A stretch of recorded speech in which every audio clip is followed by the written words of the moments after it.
வணக்கம் Canada. June மாதம் 4ஆம் நாள் செவ்வாய்க்கிழமை. வணக்கம் கனடா நிகழ்ச்சியில் உங்களை வரவேற்றுக் கொள்கின்றோம். வணக்கம் கனடா நிகழ்ச்சியில் முதலில் தாய்மண்ணின் விடுதலைக்காய் ஆகுதியான மாவீரர்களுக்கும் இலங்கை இந்திய அரசுகளால் படுகொலை செய்யப்பட்ட அப்பாவி பொதுமக்களுக்கும் எங்கள் வணக்கத்தை செலுத்திக் கொண்டு நிகழ்ச்சிக்குள் செல்லாம். இந்த மத்தியாத்தின் முதல் பாடல் முதலில் எடுத்து வருகின்றோம்.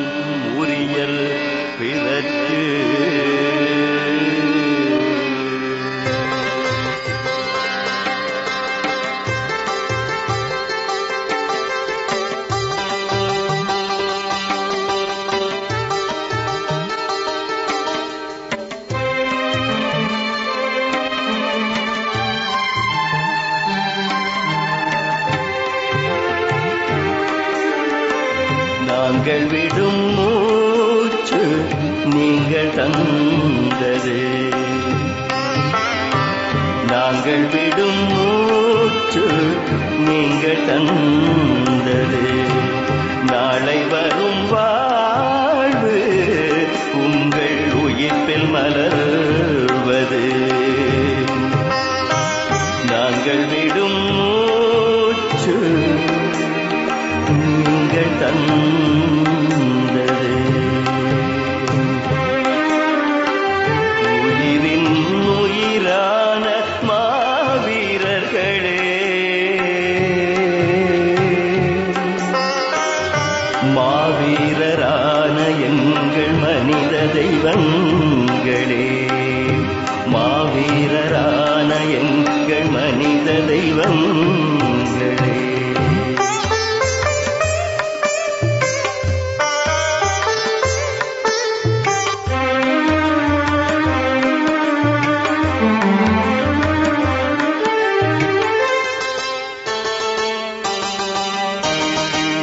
யார் யாரோ எங்களுக்காய் என்று வந்தார்கள், இங்கு யாவையுமே தங்களுக்காய் கொண்டு சென்றார்கள்.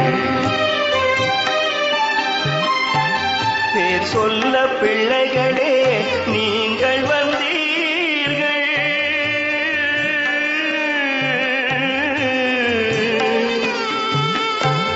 பேர் சொல்ல பிள்ளைகளே நீங்கள் வந்தீர்கள், எங்கள் பெருமை இந்த உலகறியும் நாள் தந்தீர்கள், அதற்காய் வாழ்வை தந்தீர்கள், வாழ்வை தந்தீர்கள்,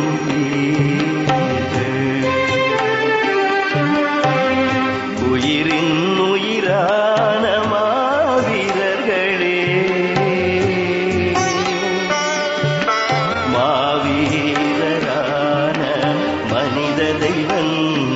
மனிதம் என்றால் என்னவென்று வாழ்ந்து காட்டிய அந்த தேசிய தலைமையுடைய காலங்களில் எங்கள் மண் நிமிர்ந்திருந்த காலங்களை நினைத்து பார்க்கின்றோம். இந்த நாளில் அத்தகைய ஒரு நினைவை மீட்டு வருகின்றோம். மனித நேயம் கொண்டு ஸ்ரீலங்கா போர்க்கைதிகள் விடுவித்த தமிழ் விடுதலை புலிகளுடைய அந்த நினைவுகள், அதாவது பிறப்பொக்கும் எல்லா உயிர்க்கும் என்று வாழ்ந்த தமிழத்துக்கு மட்டுமே மாடம் உண்டு என்பதற்கு சான்றுகள் பகின்ற வகையில் அந்த தமிழர்களின் ஏக பிரதிநிதிகளாக உலக தமிழர்களுக்கு என்ற ஒரு தனி அரசை கட்டியமைத்து நிறுவிக்காட்டிய தமிழ் விடுதலை புலிகள் மனித நேயம் கொண்டு ஸ்ரீலங்கா போர் கைதிகளை விடுவித்து மனிதாபிமானம் என்றால் என்னென்று உலகத்துக்கு காட்டிய நாளாக அந்த நாளின் நினைவுகளை மீட்டு வருகின்றோம். இன்று அதில் வலிந்து காணாமலாக்கப்பட்டவர்களாக எங்கள் பிள்ளைகளை அவர்கள் கையில் பேரினவாத சிங்கள அரசில் கையில் கொடுத்து இன்று விடை தேடிக் கொண்டிருக்கின்ற போராடிக் கொண்டிருக்கின்ற அந்நியர்கள் உறவுகளுடைய வழிகளை நினைத்துக் கொண்டு நிகழ்ச்சிகள் சொல்லியிருக்கின்றோம். இந்த வேளையில் உறவுகளே, தமிழக மற்றும் இந்திய தேர்தலிலும்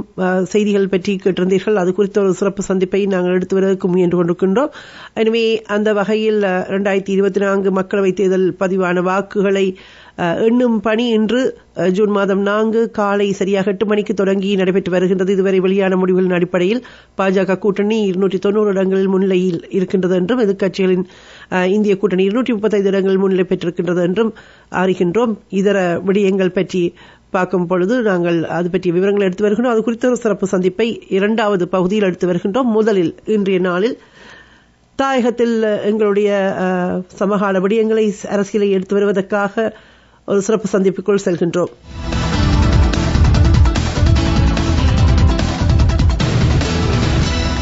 இந்த வேளையில் எங்களோடு இணைந்திருக்கின்றார் தமிழ் தேசிய மக்கள் முன்னணியின் மட்டம்பாறை மாவட்ட செயற்பாட்டாளராக மற்றும் செயலாளராக இணைந்து செயல்பட்டு வருகின்ற சுரேஷ் அவர்கள். அவரை அன்போடு இணைத்துக் கொள்கின்றோம். இந்த வேளையில் அங்கே நடைபெற்றுக் கொண்டிருக்கின்ற மண் அபகரிப்புக்கு எதிரான போராட்டங்களில் முன்னின்று மக்களோடு மக்களாக போராடி கொண்டிருக்கின்றார். அந்த வகையில் முதலில் அத்தகைய போராட்டங்கள் நடைபெற்றுக் கொண்டிருக்கின்ற வேளையில் எங்கள் தாயக மண்ணின் ஒரு பிடி மண்ணையும் கொடுக்க மாட்டோம் என்று விதையுண்ட மாவீரர்களுடைய அந்த நினைவுகளோடு என்ன போராட்டங்கள் இப்பொழுது நடைபெற்றுக் கொண்டிருக்கின்ற என்ற விடயங்களை எடுத்து வருவதற்காக அவரை இணைத்திருக்கின்றோம். வணக்கம் சுரேஷ். வணக்கம். ஆமாம், எனவே இப்பொழுது மண் நில மீட்பு போராட்டம் அங்கே ஒவ்வொரு நாள் பொழுதிலும் ஒவ்வொரு இடத்திலும் நடைபெற்றுக் கொண்டிருக்கின்ற தன்மையை பார்க்கின்றோம். இந்த இடத்தில் குறிப்பாக தென் தமிழகத்தில் அதிகமாக இத்தகைய தாக்குதல்கள் என்றே சொல்ல வேண்டும் நடைபெற்று வருவதை பார்க்கின்றோம். அதற்கு எதிரான போராட்டங்களும் மக்களால் முன்னெடுக்கப்பட்டுக் கொண்டிருக்கின்றன. அத்தகைய போராட்டங்கள் என்னென்ன நடக்கின்றன? நிச்சயமாக இந்த வானொலி கூடாக எங்களுடைய மக்களை மீண்டும் ஒரு முறை சந்திப்பதில் மகிழ்ச்சி. இங்கே தென் தமிழக பிரதேசத்திலே குறிப்பாக மட்டக்களப்பு மாவட்டத்திலே நில அபகரிப்புன்றது மிக வேகமாக நடந்து கொண்டிருக்கின்றது. மட்டக்களப்பு மாவட்டத்திலே எல்லைப்புற கிராமமாக இருக்கின்ற நான் நினைக்கிறேன் சென்ற வாரம் கூட அது சம்பந்தமாக கதைச்சிருந்தோம். மட்டக்களப்பு மாவட்டத்தினுடைய கோரலை பற்றி தெற்கு பிரதேச பிரிவிலே யாழ் மாவட்டத்தில் தையீட்டியில் எழும்புறது மாதிரி பெரிய ஒரு விகாரை அங்கே கட்டி முடிக்கப்பட்டிருக்கிறது. அது சட்டவிரோதமாக கட்டி முடிக்கப்பட்டிருக்கிறது. அதுக்கு எந்த விதத்திலும் சலிக்காமல் இங்கே தென் தமிழகத்திலே குறிப்பாக மட்டக்களப்பு மாவட்டத்திலே வடமுனை எனப்படுகின்ற கிராம நிலதாரி பிரிவிலே அங்க ஒரு பெரிய பாரிய விகாரை ஒன்று கட்டப்படுகின்றது. அந்த விகாரை எங்களை பொறுத்த மட்டிலே சட்டத்துக்கு முரணான ஒரு விகாரை. அந்த விகாரை கட்டுவது நிப்பாட்டப்பட வேண்டும். ஆனால் இங்கே மட்டக்களப்பு மாவட்டத்திலே அரசினுடைய கைக்கூலிகளாக இருக்கின்ற இரு அமைச்சர்கள், ராஜாங்க அமைச்சர்கள் இருக்கின்றார்கள். அவர்களுடைய ஆசீர்வாதத்தோடு தான் அந்த பணி நடைபெற்றுக் கொண்டிருக்கிறது. அந்த கட்டுமான பணிகளை திருகோணமலை மாவட்டத்தை பிரதிநிதித்துவப்படுத்துகின்ற சுமாவதி விகாரைக்கு பொறுப்பா இருக்கின்ற விகாரதிபதி அவருடைய தலைமையிலே இராணுவத்தினரே அந்த கட்டுமான பணிகளை மேற்கொள்கின்றார்கள். அங்கே அவங்களுக்கான தற்காலிக கட்டடம் அமைக்கப்பட்டு அதிலே தங்கி இருந்து இராணுவத்தினரே அந்த கட்டுமான பணிகளை செய்கின்றார்கள். அது ஏற்கனவே தொல்பொருளுக்கென்று அடையாளப்படுத்தப்பட்ட பகுதி. அந்த பகுதியிலே தொல்பொருள் என்று சொல்லி அடையாளப்படுத்தப்பட்டால் அந்த சட்ட ரீதியா அந்த பகுதியில கட்டுமானங்கள் அதையும் மேற்கொள்ள முடியாது. ஆனால் இங்கே இராணுவத்தினர் அந்த விகாரை கட்டுகின்றார். ஆகவே இது அந்த நீதித்துறையில கேள்விக்குறியான விடயம் என்றால் தமிழ் மக்களுக்கு ஒரு நீதி, சிங்கள மக்களுக்கு ஒரு நீதி என்ற அடிப்படையிலே தான் அந்த வேலை திட்டங்கள் நடந்து வருகின்றது. குருந்தூர் மலையில என்ன மாதிரி இந்த விகாரைகள் பண்ணதோ அதே போன்றுதான் இங்கேயும் சட்டத்துக்கு முரணாக நீதிமன்றத்தை மதிக்காது, நீதிமன்ற கட்டளை மீறி அந்த செயற்பாடு நடைபெற்று வருகின்றது. அது மட்டக்களப்பு மாவட்டத்தினுடைய புறநறுவை மட்டக்களப்பை பிரிக்கின்ற எல்லை பிரதேசமாக இருக்கின்றது. அந்த பிரதேசம் இவ்வாறு மயிலத்தனை மாதவனை தொடர்ந்து வர பிரதேசம். அதிலே 10,000க்கும் மேற்பட்ட காணிகள் பிடிக்கப்பட்டு அங்கு தொடர்ச்சியாக மகாவலி வலதுகரை என்ற போக்கிலே தொடர்ந்தும் அங்க பணிகள் மேற்கொள்ளப்படுகின்றது. வெளியிலிருந்து வெளி மாவட்டத்தை சேர்ந்தவர்கள் தொடர்ச்சியாக அங்கே பணியாளர்களை விலசி கொண்டு அங்கே கட்டுமான பணிகளை மேற்கொள்கின்றார்கள். அங்கே ஒரு சதித்திட்டம் ஒன்று நடக்கின்றது. பணியாளர்களுடைய சம்மதத்தை பெற்று அங்கே அவர்களுக்கு 3000 ஏக்கர் காணியை கொடுத்துவிட்டு அவர்களுக்கான சலுகைகளை செய்த பிறகு அந்த பகுதியிலேயும் முற்றுமுழுதாக சிங்கள குடும்பங்களை குடியேற்றுவதற்கான ஒரு சூழ்ச்சிமும் கொண்டு போய் கொண்டிருக்கின்றது. இந்த பின்னணியிலே இந்த ராஜாங்க அமைச்சர்கள் இருக்கின்றார்களா என்ற ஒரு சந்தேகம் எழுகின்றது. இதிலே சிலர்கள் விலைக்கு வாங்கப்பட்டிருக்கிறார்களா என்ற ஒரு ஐயப்பாடும் இருக்கின்றது. எங்களை பொறுத்த மட்டிலே நாங்கள் அதை முற்றுமுழுதாக எதிர்க்கின்றோம். மட்டக்களப்பு மாவட்டத்துக்குள்ளே மகாவலி ஸ்கீம் வரக்கூடாது, அந்த சிங்கள குடியிடம் வரக்கூடாது என்றதுதான் உண்மையான நிலப்பாடு. ஆனால் அதிலே இவர்களுடைய தலையீடு இருந்து ஒரு சிலரை தாங்கள் விலைக்கு வாங்கி அந்த செயற்பாட்டை செய்கின்றார்களா என்ற ஒரு சந்தேகம் ஒன்று எழுந்திருக்கின்றது. இது இவ்வாறு இருக்க இதே போன்று மட்டக்களப்பு மாவட்டத்தில் பல இடங்களிலே இந்த நிலங்கள் குறிவைக்கப்பட்டு அதேபோல் திருகோணமலையிலும் அப்படி நாங்கள் அறிகின்றோம். திருகோணமலையும் அதேபோல் யாழிலும் தான், அதாவது நீ வழிவடக்கிலும் தான். ஆனால் திருகோணமலையில் மட்டக்களப்பு தென் தமிழத்தை அதிகமாக கூடுதலாக இந்த ஆக்கிரமிப்பதை பார்க்கக்கூடியதாக இருக்கின்றது இல்லையா? அதே போன்றுதான் அம்பாறையிலும் அதே நிலப்பாடுதான் இருக்கின்றது. அவை செந்தமிழத்தை முற்றுமுழுதாக நிலத்துடைச்சேற்ற விதத்திலே அவர்கள் சிங்கள குடியேற்றங்களை செய்து அதை முற்றுமுழுதாக கரைக்கின்ற செயற்பாடுல தான் அவர்கள் இறங்கி இருக்கின்றார்கள். இங்கே ஒவ்வொரு மாநகர சபை பிரிவிலும் இருக்கின்ற மாநகர சபைக்கு சொந்தமான காணிகளை நீண்டகால குத்தகையின் அடிப்படையில அங்கே இருக்கின்ற ஆணையாளர்கள், அரசனோடு சேர்ந்து இயங்குகின்ற அரச அதிகாரிகள் அதிகார துஷ்பிரயோகங்களை செய்து நீண்டகால குத்தகையின் அடிப்படையில வெளி மாவட்டத்தை சேர்ந்தவர்களுக்கும் வேறும் அந்த தமிழ் மக்களுக்கு கொடுக்காது வேறவர்களுக்கும் அந்த குத்தகைக்கு எழுதி கொடுக்கின்ற ஒரு நிலப்பாடு காணப்படுகிறது. அந்த விடயங்களை மக்கள் இனங்கண்டு சொல்லுகின்ற பொழுது நாங்கள் அவர்களுக்கு எதிராக குரல்களை கொடுக்கின்ற பொழுது அவர்கள் அதிலிருந்து நாங்கள் அவங்களை கொஞ்சம் பாதுகாக்கக்கூடிய மாதிரி இருக்கின்றது. இருந்த போதிலும் மறைமுகமாக நடக்கின்ற இவ்வாறான நடவடிக்கைகள் தொடர்ந்த வண்ணம் இருக்கின்றது. அவை அவங்களுக்கு நீண்ட 50 வருஷம் 60 வருடம் என்று சொல்லி அந்த காணிகள் கொடுக்கப்படுகின்ற பொழுது அது கிட்டத்தட்ட அவருக்கு சொந்தமாகவே போயிடும். அதுக்குள்ள வேறு கட்டுமானங்களையும் அவங்க செய்யக்கூடியதாக இருந்தால் அது அது அது அவங்களுடைய நிகழ்ச்சி நிரல் நிச்சயமாக நிறைவேறக்கூடிய வாய்ப்புகள் இருக்கின்றது. அவை இவ்வாறு தமிழ் மக்களுடைய காணிகள் அபகரிப்பு தொடர்ந்து நடைபெற்று வருகின்றது. இங்கே வாகரை மண் மற்றும் முழுதாக பறிபோய் இருக்கின்றது. வாகன மண்ணை துண்டு துண்டாக மாற்றி இனத்தவர்களுக்கு விற்கிறார்கள். எல்லாத்துக்குமே இங்கே இருக்கின்ற அரசோடு சேர்ந்து இயங்குகின்ற இந்த பாராளுமன்ற உறுப்பினர்கள் அதுக்கு பின்னுக்கு நின்று செயற்படுத்துகின்றார். இந்த வேளையில் இப்பொழுது இன்றைய நாளில் இந்திய தேர்தல் முடிவுகள் வந்த வண்ணம் இருக்கின்ற வேளையில் இது முழுமையாக வெளிவந்த பின்பு தான் இந்தியா செல்ல இருப்பதாக ரணில் அறிவித்திருக்கின்றார். எனவே இந்த தேர்தல் தொடர்பிலே ஜனாதிபதி ரணில் ஒரு முக்கிய அறிவிப்பு ஒன்றும் விடுக்க இருக்கின்றார் சொல்லப்படுகின்றது. இதே நேரம் இலங்கையில் நடைபெற இருக்கின்ற தேர்தல் விடயத்தை பற்றி ஒரு பலவிதமான கருத்துக்களும் இருக்கின்றன. முதலில் இந்த இந்திய தேர்தல் முடிவுகள், இந்த ஆட்சி விடயங்கள் தமிழ் மக்களை எவ்வாறு பாதிக்கும் அல்லது எவ்வாறு தாக்கத்தை ஏற்படுத்தும் என்று நினைக்கிறீர்கள்? நிச்சயமாக இந்தியாவினுடைய ஆட்சிபுடம் வருகின்ற எந்த ஒரு தலைவரும் அவர்கள் வெளியுறவு கொள்கை, இந்தியாவினுடைய வெளியுறவு கொள்கையின் அடிப்படையில் தான் அவர்களுடைய முடிவுகள் இருக்கும். அந்த அடிப்படையிலே அவர்கள் நீண்ட காலமாக இலங்கை தமிழர்களை ஒரு பகடைக்காயாக பயன்படுத்தி தங்களுடைய நலனை இந்த இலங்கை தீவிலே பெரும் பொருட்டு தான் தங்களுக்கு விரும்பிய ஒரு சிங்கள தலைவரை தான் இங்கே கொண்டு வருகின்றார்கள். அதுக்கு எங்களுடைய தமிழ் தலைவர்கள் விலை போய் இருக்கின்றார்கள். அது அந்த நிலப்பாடு தான் இன்றைக்கும் காணப்படுகின்றது. இன்றைக்கு இந்த நாட்டிலே ஜனாதிபதியா இருக்கின்ற ரணில் விக்ரமசிங்கே அவர்கள் அவருடைய கட்சி ஜனாதிபதி தேர்தலில் போட்டியிட்டு பொது தேர்தலில் போட்டியிட்டு அவர்கள் எந்த விதமான ஆசனையும் பெறாமல் ஒரு தேசிய பட்டியலில் வந்த ஒரு நபர். அவர் திருட்டுத்தனமாக ராஜபக்சரையும் அந்த தேர்தலை வென்று மக்கள் அந்த அவர்களை ஒரு 2 வருடத்துக்குள்ளே அவர்களை துரத்தி அடிக்கப்பட்ட பின்னர் திருட்டுத்தனமாக தான் அதிலே ரணில் விக்ரமசிங்கே அவர்கள் வந்திருந்தார். அவர் இங்கே தன்னுடைய சூட்சுமங்களை பயன்படுத்தி கதறி எறியவர். அவருடைய செயற்பாடை தமிழ் மக்கள் மீதான அவருடைய செயற்பாடுகள் தொடர்ந்த வண்ணம் இருக்கிறது.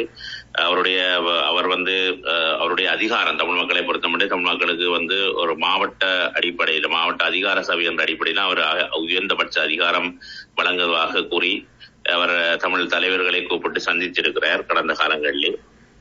அவர் இந்த அண்மையில கூட அவருடைய செயலாளர் ஊடாக அவர் அறிவித்திருக்கிறார் இந்த தேர்தல் வருகின்ற அக்டோபர் மாதம் நடைபெற இருக்கின்ற ஜனாதிபதி தேர்தலே இலங்கை அதிபர் தேர்தல் நடைபெற இருக்கின்றது. அந்த தேர்தலில் கூட அவர் இந்த டைமிலே அவர் போட்டியிட நிச்சயமாக அவர் வெல்ல மாட்டார். வெல்லக்கூடிய சூழ்நிலை இங்கே இல்லை.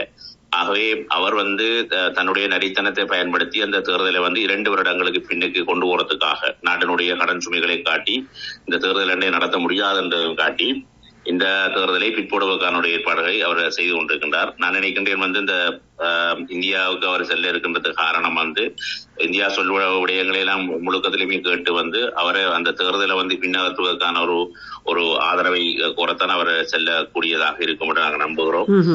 எங்களை பொறுத்த மட்டிலே இந்த இடத்துலதான் இன்னொரு செய்தியும் வந்திருக்கின்றது. இன்றைய நாளில் தமிழ் மக்களை குழப்பும் செயற்பாட்டில் தமிழ் தேசிய மக்கள் முன்னணியினர் ஈடுபட்டுள்ளதாக ஈழ மக்கள் புரட்சிகர விடுதலை முன்னணியினுடைய தலைவர் சுரேஷ் பிரேமச்சந்திரன் தெரிவித்திருக்கின்ற செய்தி. அவர் நேற்று இடம்பெற்ற ஊடக சந்திப்பில் இவ்வாறு குறிப்பிட்டதாக சொல்லப்படுகின்றது. தமிழ் பொது வேட்பாளர் என்ற விடயமும் இந்த பகிஷ்கரிப்பு என்ற விடயமும் ஒன்றல்ல என்றும் இது தமிழ் மக்களை ஏமாற்றும் ஒரு செயற்பாடு என்றும் பகிஷ்கரிப்பு ஒன்றினை மேற்கொள்வதன் மூலம் தேர்தலை வாக்களிக்காமல் விடுவதை தவிர வேறு எதையும் சாதிக்க முடியாது என்றும் அவர் கூறியிருக்கின்றார். இது குறித்து உங்களுடைய கருத்து? எங்களை பொறுத்த மட்டிலே தமிழ் மக்களுக்கு தமிழ் மக்களுடைய அரசியல் அபிலாஷைகள் நிறைவேற்றப்பட வேண்டும். கடந்த 75 வருடங்களாக தமிழர்கள் இந்த ஒற்றையாட்சி அரசியலமைப்புக்கு எதிராக போராடி வந்திருக்கிறார்கள். பல ஒப்பந்தங்களை சந்தித்திருக்கிறார்கள். பல ஒப்பந்தங்கள் கிழித்தறியப்பட்டிருக்கின்றது. தமிழர்களை பொறுத்த மட்டிலே இந்த ஒற்றையாட்சி கட்டமைப்பு தமிழ் மக்களை அளிக்கின்ற ஒரு கட்டமைப்பாக இருக்கின்றது. இந்த இலங்கை அரசினுடைய அரசியல் கட்டமைப்பு ஒற்றையாட்சி அரசியலமைப்பு நீக்கப்பட்டு ஒரு சமஷ்டி கட்டமைப்பு பெறப்படும் வரை தமிழர்கள் இந்த ஸ்ரீலங்காவினுடைய ஜனாதிபதி தேர்தலை பகிஷ்கரிக்க வேண்டும் என்றதுக்காக நாங்கள் எங்களுடைய வரலாற்றிலே விடுதலை 2009 முன்னரும் இந்த நடவடிக்கையை நாங்கள் முன்னெடுத்து வந்திருக்கின்றோம். அதே நிலப்பாடை தான் நாங்கள் இன்றைக்கும் கொண்டிருக்கின்றோம். தமிழ் மக்கள் நலன் சார்ந்து நாங்கள் தொடர்ச்சியாக செயல்பட்டு வருகின்றோம். யுத்தம் முடிஞ்சு 2009 பிற்பாடு தமிழ் தேசிய மக்கள் முன்னணி 2010ஆம் ஆண்டு உருவாக்கப்படுது. கொள்கையின் அடிப்படையில், அதாவது 2009 முதல் தமிழ் மக்களுடைய அரசியல் அபிலாஷைகள் நிறைந்த அந்த கொள்கையை தமிழீழ விடுதலை புலிகள் கொண்டிருந்தார்கள். அவர்களுடைய ஆயுத போராட்டம் மௌனிக்கப்பட்டதன் பிற்பாடு அந்த கொள்கையில முற்றுமுழுதாக அதுக்கு நேர் எதிராக செயற்படுகின்ற ஒரு நிலைப்பாட்டை தமிழ் தேசிய கூட்டமைப்பினுடைய தலைமை எடுக்க அதிலே முரண்பட்டு நாங்கள் எங்களுடைய தலைவர் கைந்திரமார் பொன்னம்பல அவர்கள் அந்த முரண்பட்டு கொள்கைக்காகத்தான் நாங்கள் அந்த அமைப்பிலிருந்து வெளியேறி நாங்கள் அதே கொள்கையோடு நாங்கள் இன்றைக்கு பயணிக்கின்றோம். அவை நாங்கள் கடந்த 15 வருடங்களாக நாங்கள் தமிழ் தேசிய மக்கள் முன்னணி நாங்கள் எங்களுக்கு தமிழர்களுக்கு கிடைத்த ஒவ்வொரு சந்தர்ப்பத்தையும் ஒவ்வொரு வாய்ப்புகளையும் தமிழர்கள் இவ்வாறு பயன்படுத்த வேண்டும். ஆகவே தமிழர்கள் இப்படி செய்ய வேணும். தமிழ் மக்களால் தெரிவு செய்யப்பட்ட மக்கள் பிரதிநிதிகள் என்ற அறுதி பெரும்பான்மையை கொண்டிருந்த கூட்டமைப்பு ஒவ்வொரு சந்தர்ப்பத்திலும் தவறுகள் விடுகின்ற பொழுது நாங்கள் அதனை ஊடகங்கள் வாயிலாக மக்களுக்கு தெரியப்படுத்தி வந்திருக்கின்றோம். இந்த சர்வதேச சமூகத்துக்கும் தெரியப்படுத்தி வந்திருக்கின்றோம். தமிழ் மக்களுடைய அரசியல் அபிலாசைகள் இதுதான் என்பதை நாங்கள் மிக தெளிவாக சொல்லி வந்திருக்கின்றோம்.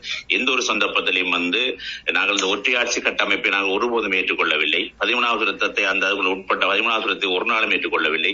அந்த 1987ஆம் ஆண்டு இந்திய இலங்கை ஒப்பந்தம் கொண்டு வரப்பட்டிருக்கின்ற இந்த 13வது திருத்த சட்டம் தமிழ் மக்களுக்கு அது ஒரு தீர்வாக அமையாது என்ற விடயத்தை நாங்கள் சொல்லி வந்திருக்கின்றோம். அந்த அடிப்படையிலே கடந்த 15 வருடங்களாக அனைவருமே தமிழ் தேசிய மக்கள் முன்னணியை தவிர அனைவருமே ஒற்றுமையாக இருந்து தமிழ் மக்களுக்கு செய்த துரோகம் என்பது தமிழ் மக்களுக்கு அனைவருக்குமே தெரியும். அந்த அடிப்படையிலே 2022ஆம் ஆண்டு ஜனவரி மாதம் 26ஆம் தேதி இவர்கள் அனைவரும் இணைந்துதான் மோடிக்கு இப்ப இந்தியாவினுடைய பிரதமர் மோடி அவர்கள் எழுதிய கடிதம் 13வது திருத்தத்தை அமல்படுத்த சொல்லி எழுதியிருந்தவர்கள். அதுல சுரேஷ் பிரேமச்சந்திரன் ஒரு ஆள். இன்றைக்கு இருக்கின்ற வடமாகாணத்திலே இன்றைக்கு பாராளுமன்ற உறுப்பினர் இருக்கிற சி.வி. விக்னேஸ்வரன் அவர்கள் உட்பட 6 பேர் கடிதம் எழுதி அதை ஒற்றையாட்சி அரசு நம்ம ஏற்றுக்கொள்ளும் விதமாக அவர்கள் அந்த கடிதத்தில் இருந்தார்கள். அதை விட 2015ஆம் ஆண்டு ஜனாதிபதி தேர்தலின் மூலம் ஒரு நல்லாட்சி என்ற அரசாங்கத்தை கொண்டு 2016ஆம் ஆண்டு ஒரு அரசியலமைப்பு ஒன்று உருவாக்கப்பட்டது.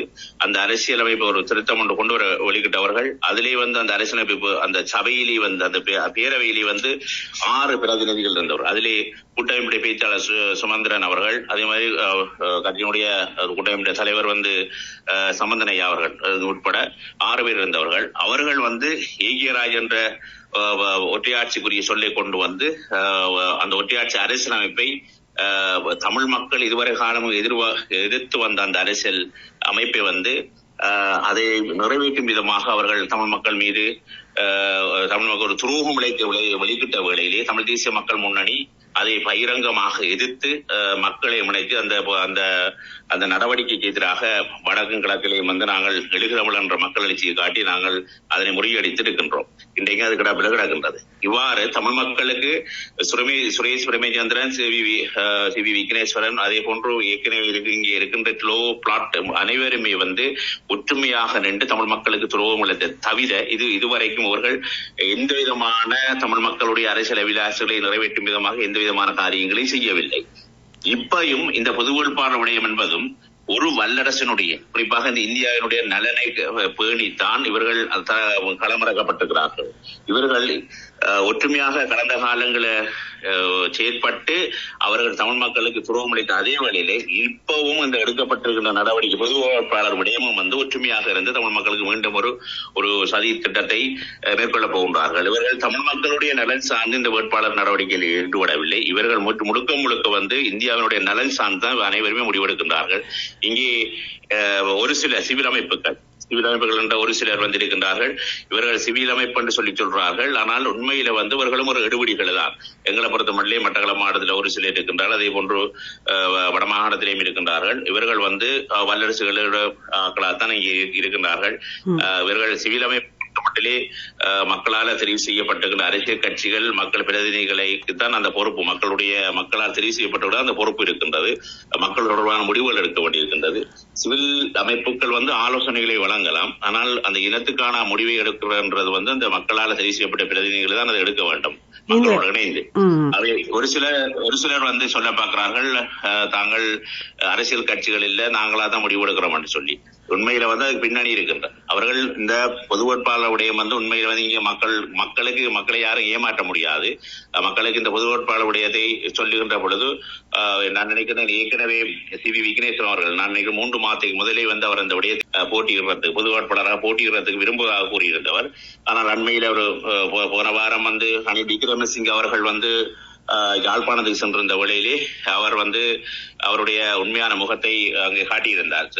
அந்த இடத்திலே சுமந்திரன் போயிருந்தார். அதே மாதிரி சித்தார்த்தன், அதே மாதிரி டெலோவினுடைய தலைவர் செல்வம் அடைக்கல்லாம் போயிருந்தார்கள். அவர்கள் முழுப்பெருமையை ரணிலை வெல்ல வைப்பதற்காக வெளிப்படையாக அவங்க வேலை செய்கிறார்கள். இதே தரப்பு தான் பொது வேட்பாளருடைய காய்ச்சது. அதே குறிப்பா சி.வி. விக்னேஸ்வரன் அவர்கள் குறிப்பிடுகின்றார், ரணில் சொல்லுகிறார் பொது வேட்பாளருக்கு முதலாவது வாக்கையும் போட்டு விரும்பினால் 2வது வாக்கை சிங்கள தலைவருக்கு, தென்பகுதி சிங்கள தலைவருக்கு போடலாம் என்று சொல்லி ரணில் விரும்புகிறார் என்று சொல்லி அவர் கூறுகிறார்.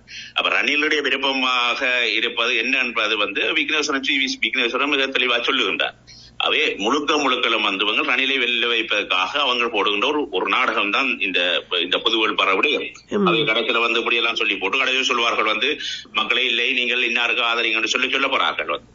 அவை தமிழ் மக்களுக்கு தெரியும், இவங்களை ஒரு பேய் காட்டுகின்ற ஒரு தரப்பு நிச்சயமாக தெரியும். எங்களை பொறுத்தமட்டிலே தமிழ் மக்களுக்கு நாங்கள் ஏன் தேர்தலை பரிசீலிக்க வேண்டும் என்ற விடயத்தை நாங்கள் மிக தெளிவாக கூறியிருக்கின்றோம். இந்த தேர்தலிலே ஒரு வெல்ல போகின்ற ஜனாதிபதி அவர்கள் ஒரு விடயத்தை விளங்கிக் கொள்ள வேண்டும். இந்த தேர்தல் பகிஷ்கரிப்பு மூலம் அவர் ஒரு விஷயத்தை விளங்கிக் கொள்ள வேண்டும். இந்த தேர்தலிலே தான் தமிழ் மக்கள் மாற்று தரப்புகளுக்கு வாக்களித்திருந்தால் தன்னால் வென்றிருக்க முடியாது என்று சொல்லியும், வெல்லாத கேண்டிடேட், அதாவது ஜனாதிபதி வேட்பாளர் தமிழ் மக்கள் வாக்களித்திருந்தால் அல்லது தமிழ் மக்களுக்கு நாங்கள் உறுதியான எழுத்து மூலம் கொடுத்திருந்தால் தான் வென்றிருக்கலாம் என்ற ஒரு விடயத்தையும், அதே போன்று வல்லரசுகள், அதாவது குறிப்பாக இந்தியா போன்ற வல்லரசுகள் இனிமேலும் தமிழர்களை நாங்கள் ஒரு துருப்பிச்சீட்டாக பயன்படுத்த முடியாது என்ற விடயத்தையும் நாங்கள் இந்த உலகத்துக்கு சொல்லலாம். ஆகவே அந்த தேர்தல் பயிற்சிக்கு மூலம் மட்டும்தான் நாங்கள் இந்த விடயத்தை தெரியப்படுத்தலாம். ஆகவே அந்த அடிப்படையில தான் தமிழ் தேசிய மக்கள் முன்னணி இந்த விடயத்தை மக்களுக்கு தெளிவுபடுத்தி இன்றைக்கு மக்கள் மத்தியில் வர கொண்டிருக்கிறோம், மக்களுக்கு தெளிவூட்டி கொண்டிருக்கிறோம். இதை குழப்பும் விதமாக சில கைக்கூலிகள் வார நடவடிக்கையில் ஈடுபடுகின்றனர். எனவே நீங்கள் சொல்வது போல அந்த மக்கள் எதுவாக இருந்தாலும் ஒருமித்த குரலில் சொல்லும் பொழுதுதான் அது ஒரு கருத்தாக மாறும். ஆனால் இப்பொழுது 2 தரப்பிலும் மக்களுடைய குழப்பம் இருப்பதை நாங்கள் பார்க்கக்கூடியதாக இருக்கின்றது. பகிஷ்கரிப்பதை ஏற்றுக்கொள்கின்ற ஒரு சாராரும் அதே நேரம் பொது வேட்பாளர் என்ற கருத்தை ஏற்றுக்கொள்பவர்களாகவும் மக்கள் பிளவுபட்டிருப்பதை பார்க்கின்றோம். அத்தகைய ஒரு சூழலில் தமிழ் மக்கள் பலவீனப்பட்டு விடுவார்களா அல்லது ஒருமித்த குரலில் ஒரே கருத்தாக ஒரு முடிவை எடுப்பதற்கான வல்லமையை பெறுவார்களா சரியானது இது என்று தெரிவு செய்கின்ற ஆற்றல் அவர்களுக்குள் முழுமை பெறுமா? நிச்சயமாக எங்களை பொறுத்த மட்டிலே அவர்களுடைய செயற்பாடுகளை பொறுத்த மட்டும் தமிழ் மக்கள் மிக தெளிவா இருக்கிறார்கள். தமிழ் மக்களுக்கு உண்மையான விடயங்கள் தமிழ் மக்களுக்கு சென்றடைகின்ற சந்தர்ப்பத்தில் நிச்சயமாக அந்த தேர்தலை நிச்சயமா பகிஷ்கரிப்பார்கள். நாங்கள் அதுக்குரிய வேலை திட்டங்களை நாங்கள் ஏற்கனவே ஆரம்பித்திருக்கின்றோம். அந்த விடயங்களை தெளிவுபடுத்தி வருகின்றோம். அண்மையில கூட இந்த பொது வேட்பாளர் விடயத்தில் யாழ் பல்கலைக்கழக மாணவர்கள் ஒரு அறிக்கை வெளியிட்டிருந்தவர்கள். அவர்கள் கூறியிருந்தவர்கள் பொது வேட்பாளர் ஆதரிக்க சொல்லியும் அதுல அவர்கள் அறிக்கையில ஒரு 7 விடயங்களை குறிப்பிட்டிருந்தவர்கள். அதுல குறிக்கப்பட்டிருந்த ஒரு முக்கியமான விடயம் என்னன்னு சொன்னா, அவர்கள் அந்த அறிக்கையில ஒற்றையாட்சி அரசியலமைப்பை நிராகரிக்க சொல்லியும் இல்லை.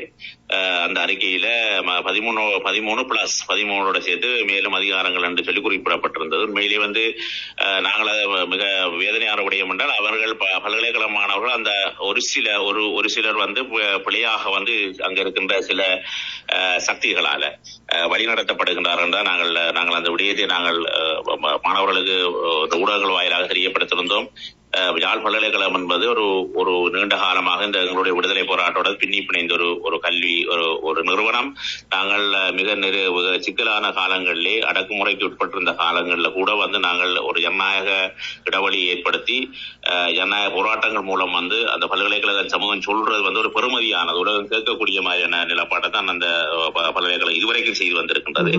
ஆகவே அங்கே இப்ப இந்த 2009க்கு பிறகு அங்கே பல்கலைக்கழகத்துக்குள்ளே சிலர் டாக்டர் சிவானந்தா போன்றவருடைய நியமனங்கள், அங்கே இருக்கின்ற சில சிவில் அமைப்புகள் என்று சொல்லி சிலர் சொல்லிக் கொண்டு அங்கே தங்களுக்கு விசுவாசமானவர்களை வைத்துக் கொண்டு அந்த அறிக்கையில் ஒரு விடயங்கள் நடந்து கொண்டிருக்கிறது. உண்மையிலே மிக கவலையான விடயம். நாங்கள் அந்த மாணவர்களுக்கும் கிடையாது அந்த நிலப்பாட்டையும் சொல்லி இருக்கின்றோம். நீங்கள் ஒரு மக்கள் சார்ந்து அந்த முடிவுகளை எடுக்க வேண்டும் என்றும் அந்த ஒரு ஆக்கபூர்வமான பதிலாகவும் ஆக்கபூர்வமான அறிக்கையாகவும் இருக்கும் என்ற விடயத்தை நாங்கள் ஊடகங்கள் வாயிலாக அந்த மாணவர்களுக்கு சொல்லி இருக்கின்றோம். இந்த வேளையில் மாணவ சமூகம் என்பதே ஒரு காலகட்டத்தில் ஒவ்வொரு சந்ததி வழிநடத்தி செல்வதாக இருக்கும்.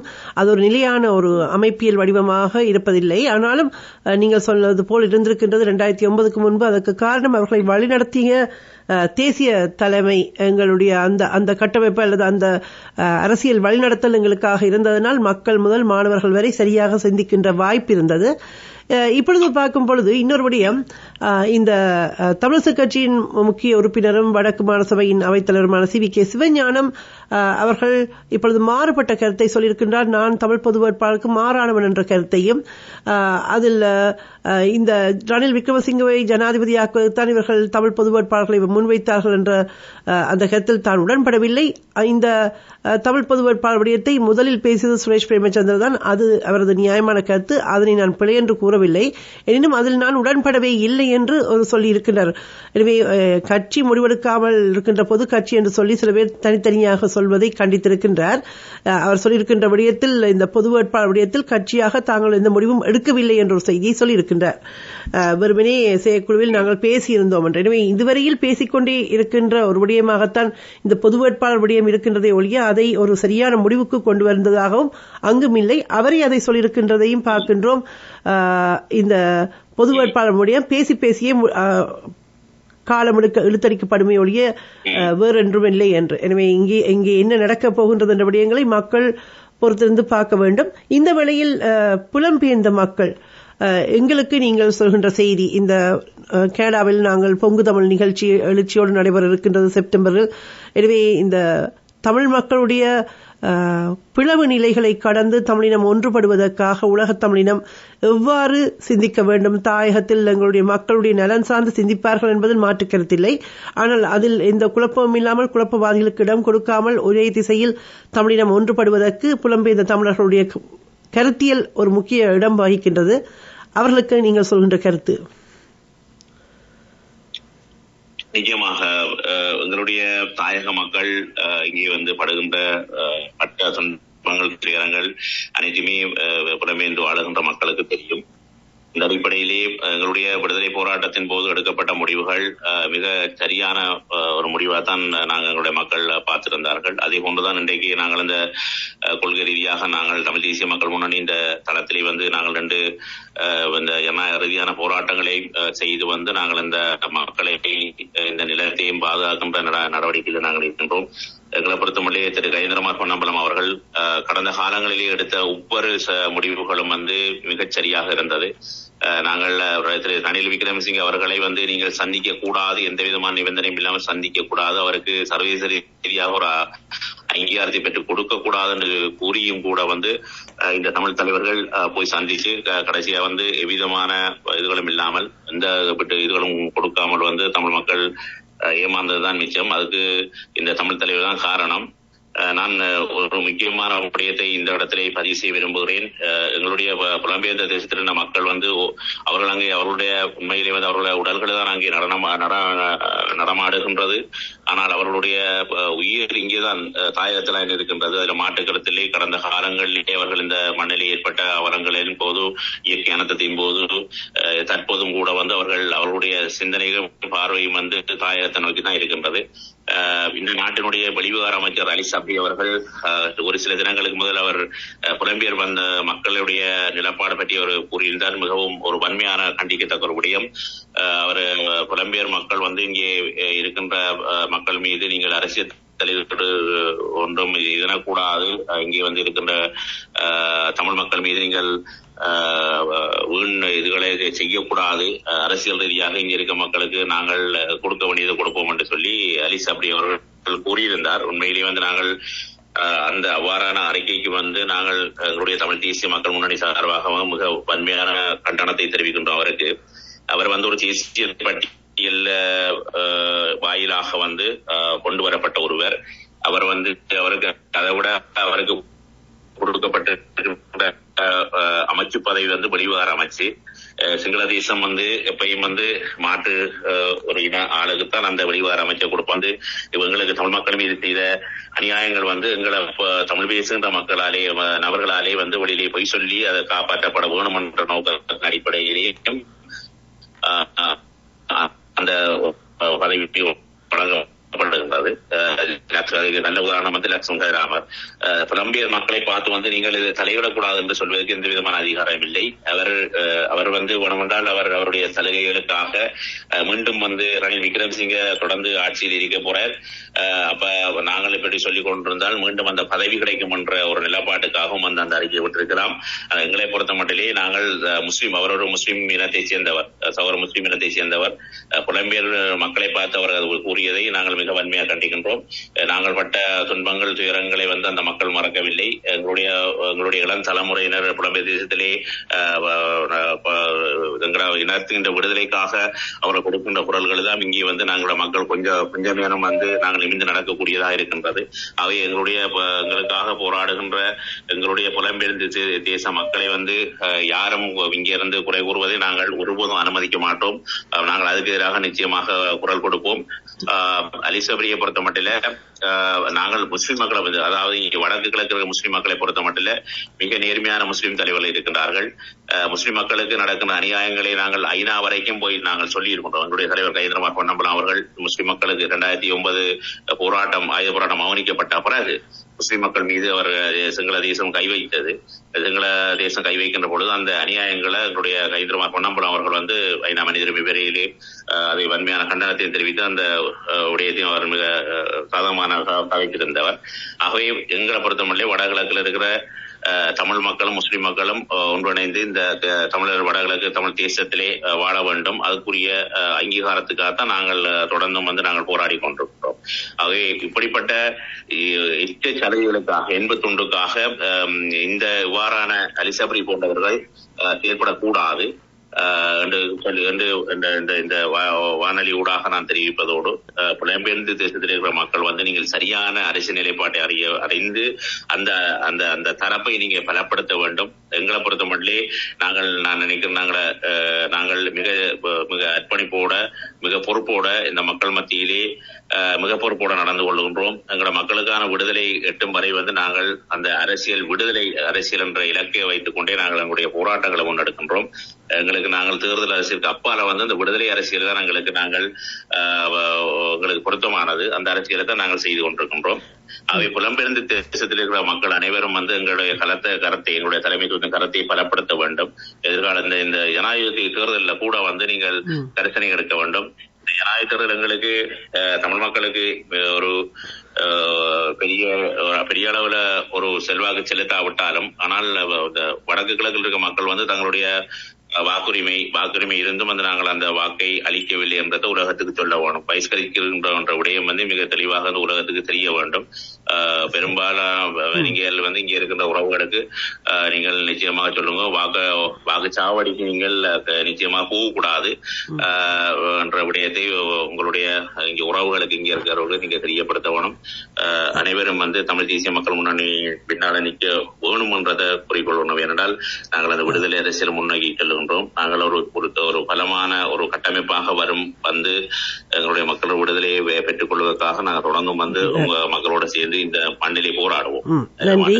எனவே அந்த வகையில் தென்தமிழகத்தில் துணிச்சலோடு மக்கள் போராடுவதற்கான வலிமையை கொடுக்கின்றவராக முன்னிலையில் அவர்களோடு நின்று போராடுகின்ற ஒரு முக்கியமான ஒருவராக இருக்கின்ற நீங்கள் உங்களுடைய தொடர் செயற்பாடுகள் தொடர்ந்தும் அந்த மக்களுக்கு வலிமை தருகின்றதாக வலுவூட்டுவதாக, ஏனென்றால் கைதுகளாகட்டும் போராட்ட களங்களாகட்டும் மயிலத்திரை மாடுகள் வெட்டப்பட்ட மாடுகளுக்காகவும் சேர்ந்து போராடுகின்ற எங்கள் மக்களுடைய அந்த போராட்ட வலுவை அதிகரிக்கின்ற உங்களுடைய செயற்பாடுகள் தொடர்ந்தும் சுரக்க வாழ்த்திக் கொண்டு சுரேஷ், உங்களுக்கு இந்த பொழுதில் விடை கொடுக்கின்றோம்.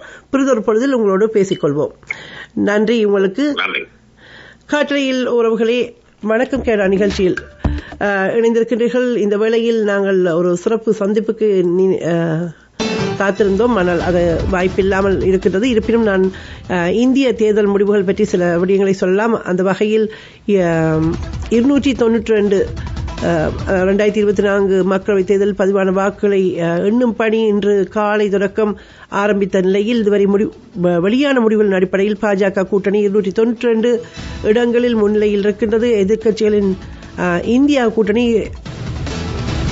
235 இடங்களில் முன்னிலை பெற்றிருக்கின்றது என்றும் அறிகின்றோம். வாரணாசி தொகுதியில் பிரதமர் மோடி வெற்றி பெற்றிருக்கின்றார். காங்கிரஸ் மூத்த தலைவர் ராகுல் காந்தி அவர் தான் போட்டியிட்ட ரே பரேலி வயநாடு தொகுதியில் வெற்றி பெற்றிருக்கின்றார்.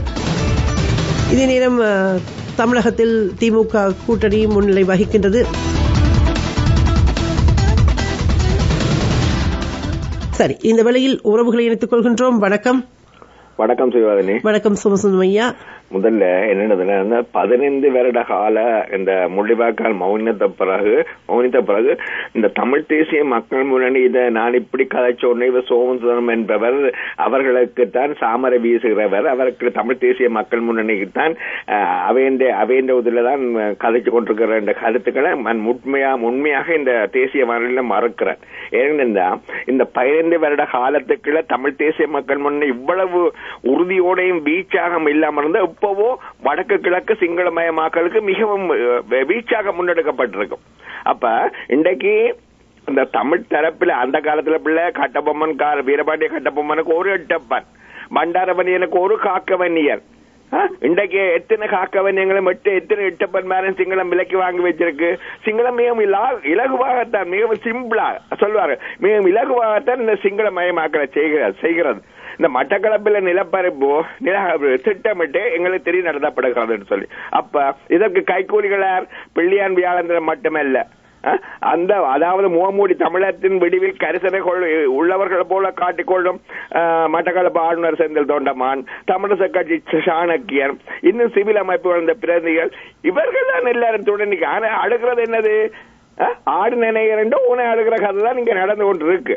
இதை மக்களிடம் காணாமல் இருக்கணும், மக்கள் மூட்டுத்தனமாக சிந்திக்கணும் என்று சுரேஷ் பிரேமச்சந்திரன் போன்றவர்கள் இந்த மண்டியன் குழுக்களுக்கு தெரியும். ஆனா எவர்கள் என்ன அந்த மயக்கத்துக்கு வச்சு கொண்டு மக்களை கொண்டு போக முனையினம் இல்ல. தேர்தல் பின்போடப்படலாம் என்றது எதிர்பார்க்கிற ஒன்று. என்னென்ன காலநிலையால மக்கள் இந்த கொழும்பு இன்றைக்கு மேல் மாகாணம் எல்லா மாகாணங்களிலும் இலங்கையில தென்னிலங்கையில சரியான பாதிப்பு, அது கொண்டு பொருளாதார நெருக்கடி இதொன்று. இதை வச்சு கொண்டு தண்ணியில் என்ன மாதிரி காய் நகர்த்த போறான்ற புறத்திலிருந்து பார்க்கணும். அடுத்ததாக உண்மையாகவே இந்த தேசிய தலைவர்கிட்ட ஒரு கதை நான் இந்த வானொலியில பல தடவை உங்கள்ட்ட கூட வந்து கதைச்சிருக்கிறேன். வடக்க நீங்கள் வச்சு கொள்ளுங்கோ, கிழக்கு எங்கிட்ட தாங்கோ. ஆனா தேசிய தலைவர் வடக்கும் கிழக்கும் எமது சொந்த மண், எமது தாயக மண், இதை யாருக்கு நாங்க தாரவாக்க மாட்டேன்னு உறுதியா இருந்த அந்த பெருமை இந்த காலத்துல வாழ்ந்த மக்களாகி எங்களுக்கு எது சரி எது பிழை, யார் கபடத்தனமா நடக்கணும். இன்றைக்கு விக்னேஸ்வரன் ஒரு பேட்டில கொடுத்த மாதிரி சுமந்திரன் மண்டியிட்டு கொண்டு சேர்ச்சில இருக்கிற மாதிரி கல்லறைகளுக்கு முன்னணி கேட்கல என்னப்பா வேடம், ஆனா மக்கள் தெளிவா இருக்க யார் வேடம் போடுகிறோம்னு சொல்லி. அப்ப இதுல இருந்து ஒரு விஷயத்தை நாங்கள் புரிஞ்சு கொள்ள வேணும். முக்கியமாக என்னென்று சொல்லி சொன்னால், இந்தியாவுக்கு தமிழ் தேசிய மக்கள் முன்னணி என்ற அந்த அவர்களுக்கு அது கலை. இதை எடுத்தா எங்களுக்கு சிங்களத்தை நிம்மதியா ஆட்சி செய்ய விடலாம். கொழும்பு நாங்க போடுற தலையாட்டு பொம்மைகள் மாதிரி இருப்பினோம். வடக்கு கிழக்கு எங்கண்ட கைக்குள்ள போயிடும். நாங்களும் ஒரு பக்கத்துல அப்பா குரங்கப்பம் நாங்களும் ஒரு பக்கத்துல தின்னுவோம், சிங்களவனும் ஒரு பக்கத்துல தின்னட்டும். அப்படியான நிலையில தான் இன்றைக்கு இந்தியா யோசிச்சு கொண்டிருக்கு.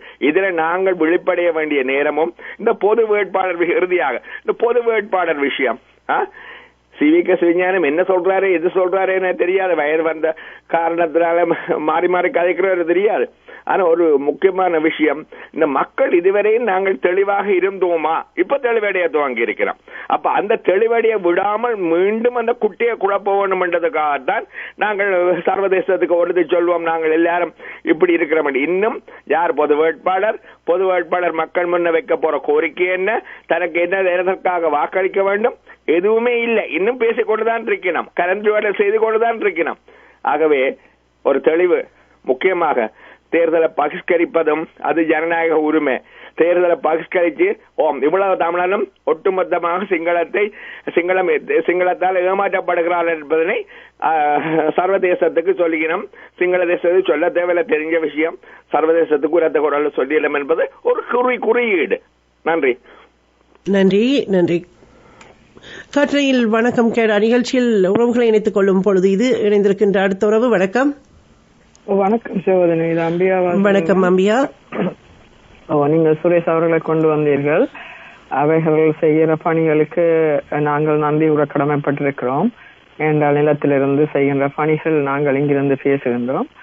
அது ஒரு புறம் இருக்க, என்னுடைய கருத்து என்னன்னு சொன்னால், இப்ப பொது வேட்பாளரை இன்னும் நிறுத்தவும் இல்லை. யார் பொது வேட்பாளர் என்பது தெரியாமல் இருக்கிறது. அது பல களங்களிலே இங்கே நாங்களும் வானொலியில கேட்டோம், அதுக்கு இன்னும் பல்தரவில்லை. வன்னியில ஒரு சந்திப்பை செய்திருக்கிறார்கள், இப்படி பலதும் செய்து கொண்டிருக்கிறார்கள். ஆனால் என்னுடைய கருத்து என்னன்னு சொன்னால், நாங்கள் எங்கட 15 ஆண்டுகள் கடைசி தருவாயில் இருக்கிற பொழுது நாங்கள் எங்களுக்கு நாங்கள் தமிழர்கள் என்றது ஒன்றை அடையாளப்படுத்துறதுக்கு ஒரு பொது வேட்பாளரை நிறுத்தாமல் செய்வது எந்த விதத்திலே நியாயம் என்று கேட்கிறேன். என்னென்ன அது வெற்றியோ தோல்வியோ.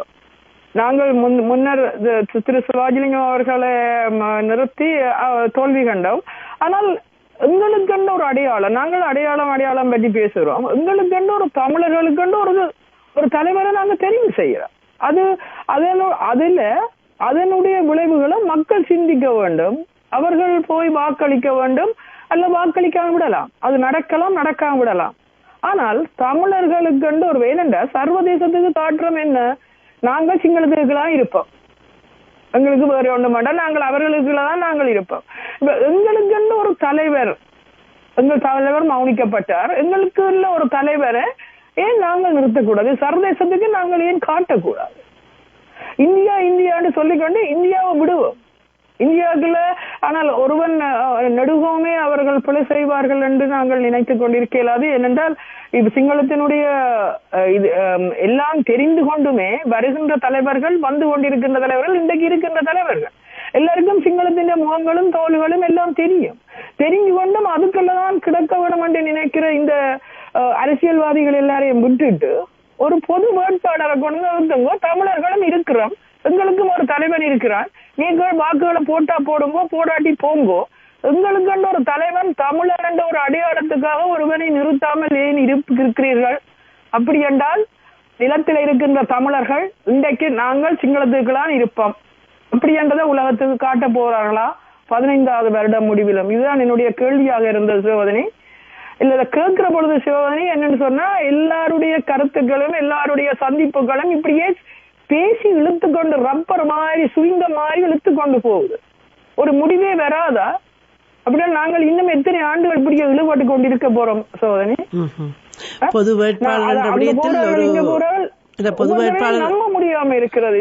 ஒவ்வொன்றையும் நினைக்கிற பொழுது வேதனையும் அழுகையும். அந்த ஒற்றை அம்பிகா நாங்கள் இங்கேயே இருந்து விடுவோமா சொல்லுகிறார்கள். நிலம் புலம் இணைந்து நாங்கள் உடல் தான் இங்க இருக்குது, உயிரெல்லாம் அங்குதான் இருக்குது. ஏன் எங்களுக்கான ஒரு அடையாளத்தை பதிவு செய்யாமல் போனால் இப்படி நடக்கும் தெரியும். ஆனால் எங்களுடைய அடையாளத்தை நாங்க வைப்போம். எனவே இந்த பொது வேட்பாளர் என்ற விடயத்தை மக்களாக ஏகமனதாக ஏற்றுக்கொள்கிறார் என்றே வைத்துக் கொள்வோம். அப்படி என்றால் அந்த பொது வேட்பாளர் யார் என்ற விடயத்துக்குள் ஏகமனதாக எல்லோரும் முடிவெடுக்க அவர்கள் தயாராக இல்லை என்ற விடயத்தை நீங்கள் இங்கே அவதானிக்கலாம். அது ஒரு விடயம். அடுத்து தேசிய தலைவர் அவருடைய செயலால் முன்னேறிய பின்பு அவரை தலைவராக மக்கள் ஏற்றுக்கொண்டார்கள். அந்த ஒற்றை சுட்டு விரலில் உலகம் அசைந்தது. அந்த நேர்மை காரணமாக அத்தகைய ஒரு தலைமையை நாங்கள் கொண்டிருக்கின்றோமா? நீங்கள் சொல்கின்ற ஒற்றை கருத்துக்குள் ஒன்றாக உடன்படுவதற்கு என்ற ஒரு கேள்வி இருக்கின்றது. இணைந்திருக்கின்ற அடுத்த வணக்கம். வணக்கம் சிவா, நலமா இருக்கிறோம். நீங்கள் என்னன்னு சொன்னா உண்மையில அந்த பொது வேட்பாளரை வந்து காட்ட வேண்டிய தேவையில்லை. அது உண்மையில தமிழ் தேசிய மக்கள் முன்னணி எடுத்திருக்கிற நிலப்பாடு சரியான நிலப்பாடு. ஏனென்றா அரசியல் ஜாப்புக்குள்ள எல்லாமே சொல்லப்பட்டிருக்குது. அந்த பொது வேட்பாளரால அல்லது ஒரு அரசு அதிபரால எங்களுக்குரிய எதுவுமே அங்க சாத்தியப்படாது. மற்றது நாங்கள் நின்றா கூட அதுல வெற்றி பெற போறது இல்லை. அப்ப இது பொது வேட்பாளருக்கும் மற்றது இந்த பாராளுமன்ற தேர்தலுக்கும் நிறைய வித்தியாசம் இருக்கு. பாராளுமன்ற தேர்தலில் எங்கட மக்கள் ஏன் பிரதிநிதித்துவப்படுத்தணும் என்றால் அங்க வந்து சில வேலை திட்டங்களை முன்னெடுக்கிறதுக்கு சில தேவைகளுக்காக அங்க நிக்க வேண்டிய தேவை இருக்கு. ஆனா இது அரசு அதிபர் தேர்தலுக்கு நிக்க வேண்டிய தேவை இல்லை. அது தெளிவாகவே அது எங்களுக்கு கடந்த வரலாறுகள் இருக்கு. அதை பின்பற்றணும், திருப்பி பார்க்கணும். அப்ப இதுக்குள்ள நாங்கள் முடங்கி தேவையாட்டு இதுக்குள்ள நாங்கள் நின்று அடிபட்டு கொண்டிருக்காம தமிழ் தேசிய மக்கள் முன்னணியின் அந்த கொள்கை முடிவு சரியான முடிவாகத்தான் இதுல இருக்கிறது. அரசியல் கருத்து ஒவ்வொரு அரசியல் கட்சிக்கும் வேறு கருத்துகள் இருந்தாலும், ஆனா இந்த விடயத்துல வந்து சரியான முடிவை சர்வதேசத்துக்கு இந்த விடயம்தான், இவர்களின் தேசிய மக்கள் முன்னணியின் விடயம்தான் வெளி உலகத்துக்கு எடுத்து கூறுமான்னு கூறிக்கொண்டு மற்ற உங்கள்கிட்ட ஒரு கேள்வி, இந்த பொங்கு தமிழ் நிகழ்வு பற்றிய அறிந்திருந்தோம் சமூக வலைதளங்களில். அது பற்றிய முழுமையான விவரங்களை நீங்களும் அறிவித்தால் உங்கள் கனடிய தமிழ் ரேடியோவாக வானொலிகளாக தெரியப்படுத்தினால் அது எதிர்காலத்தில் எல்லா மக்களையும் சென்றடையும். அப்படியான ஒரு நிகழ்வு கட்டாயம் கண்டிப்பாக தேவை என்று கூறுகிறேன். செப்டம்பர் மாதத்தில் வர இருக்கின்றது. இப்பொழுது அந்த நட்சத்திர விழாவில் நாங்கள் கவனத்தை செலுத்திக் கொண்டிருப்பதனால் அது பற்றிய அறிவித்தார்கள் அடுத்து வரும். இணைந்திருக்கின்ற அடுத்த ஒரு வணக்கம். வணக்கம். வணக்கம். வணக்கம். அப்பன் கேட்கிறேன். அப்பன் கூறுங்கள். நல்ல விடயம் சொன்னீங்கள், சொன்னீங்கள். உங்களுக்கு நன்றி. அனைவருக்கும் வணக்கம். எனக்கும் இந்த தமிழ் வேட்பாளர் நிறுத்துறதுல முன்னுக்கு ஒரு சங்கடம் ஒன்று இருந்தது. பின்னர் அந்த விளம்பரங்களையும் பரப்புரைகளையும் பார்த்து சில நிறுத்தினா என்னமே இருக்கும்னு சொல்லி யோசித்தேன். ஆனால் ஒரு ஆளோடு ஆழ்ந்த யோசனையில இருந்து கதைச்ச போது அவர் சொன்னார், எத்தனையாம் ஆண்டு நாங்கள் ரணில் விக்ரமசிங்க தோத்த 2004 விடுதலை புலிகளுடைய காலத்தில் 2005 நினைக்கின்றேன். 2004 நினைக்கின்றேன் இல்லையா? அந்த காலத்துல விடுதலை புலிகளாக சொல்ல நிர்வகிக்கப்பட்டிருந்த தேர்தல் பகிஷ்கரிக்கப்பட்டிருந்தது. அவர் சொன்னவர், அந்த நேரத்தில் விடுதலை புலிகள் ராணுவ பலத்தோடு இருந்தவர்கள், விடுதலை புலிகளின் கையில ஆயுதம் இருந்தது, அதால பகிஷ்கரித்து வெற்றி பெற்றேன். இப்ப தமிழ் மக்களுக்கு இருக்க வேண்டிய ஒரே ஒரு கடமை, ஜனநாயக ரீதியாக சொல்லப்படுற ஒரு கட்சியின் பகிஷ்கரிப்பை ஏற்று செய்தால் இந்த உலகம் திரும்பி பார்க்கும், உலகம் பயப்படும். நீங்கள் ஒரு ஆளை நிறுத்தி வாக்கு போட்டு இதே தேர்தலில் கலந்து விளையாடி நாங்க தோத்தம் வெண்டம் ஐயோ கொடி காட்டி கட்சி காட்டி சின்னம் காட்டுறதும் பார்க்க, ஒரு கட்சி ஜனநாயக ரீதியில துப்பாக்கி இல்லாம கத்திய வைக்காமல் ஒரு கட்சி அல்ல ஒரு தலைமைப்பீடம் அல்ல ஒரு மக்கள் மீது அக்கறை உள்ளவர்கள் பகிஷ்கரிப்ப ஆதரிக்கிறார் என்று சொல்லி அதுக்கு பின்னால் எல்லாரும் நின்றால் இந்த உலகத்துக்கே எடுத்துக்காட்டு நாங்கள் ஆருக்கு பின்னால இன்று வரைக்கும் நிற்போம் என்றது என்னுடைய கருத்துக்கு இருக்கலாம். வாய்ப்புக்கு நன்றி. நன்றி. இணைந்திருக்கின்ற அடுத்த ஒரு வணக்கம். வணக்கம். வணக்கம் ஐயா. நல்ல கருத்துக்கள் சொன்னார்கள். உலகம் வந்து உலகம் என்ன கொள்கை தட்டு சைக்கிட்ட தமிழ் மக்கள் தீர்வு பொறுத்தவரை சொல்லுங்க பார்ப்போம். வந்து உலகம் எதிர்பார்க்கலாம். இந்த தமிழ் மக்களுக்கு எந்த தீர்வை முன்வைத்தது இந்த உலகம்? இதுவரை காலம் அழிவுக்கு அழிப்புக்கு துணை போடுவது இல்லாமல் தமிழ் மக்கள் தான் தீர்வை வைத்த எந்த உலகம் வைத்தது? உலகம் எதிர்பார்த்து கொண்டிருக்கிறதான். நாங்கள் சரியான முறையில் போராடினால் தீர்வை பெற்ற எப்ப பெற்று தந்தது?